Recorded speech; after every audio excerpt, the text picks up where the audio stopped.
Chair now recognizes the chairman of the House Judiciary Committee, Mr. Jordan. I thank the chairman. The ranking member started her statement by saying the border is secure.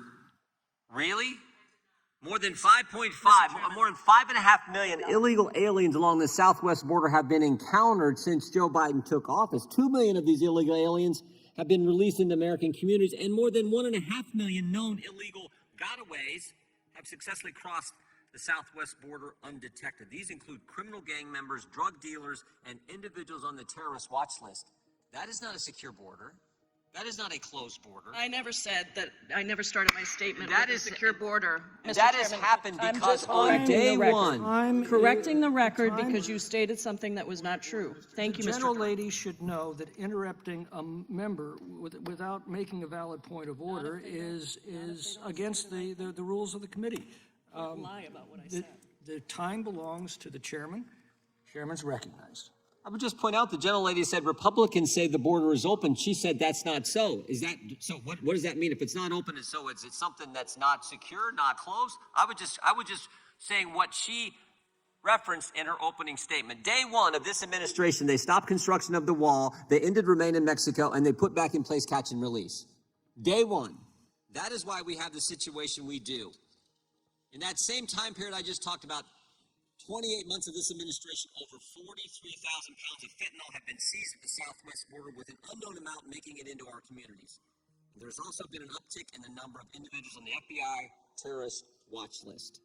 Just 2 weeks ago, Border Patrol apprehended an Afghan who illegally crossed into San Diego sector in California, and days later, news reports indicate that an additional 5 watch-listed illegal aliens were apprehended in Tucson, Arizona, after attempting to avoid detection. Our witnesses today understand the consequences of our borders being unprotected all too well, all of them, and I want to thank them for being here today. I want to particularly thank Ms. Nobles for bravely agreeing to appear here today to talk about the unthinkable tragedy that affected her family. Her daughter, Kaylee, was 20 years old when she was assaulted and murdered. The person charged with the crime was an MS-13 gang member who was allowed to enter the United States after crossing the border illegally as a so-called unaccompanied alien child. Despite the USC having a criminal history in El Salvador for MS-13 gang affiliation well before he even entered the United States, law enforcement only became aware of this fact after Kaylee's murder.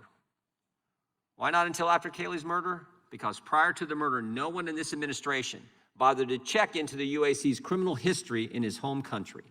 And the Hamilton family was not alone this year in experiencing such a horrific event. In January, suspected cartel members massacred 6 people, including a 10-month-old infant, assassination style in Goshen, California.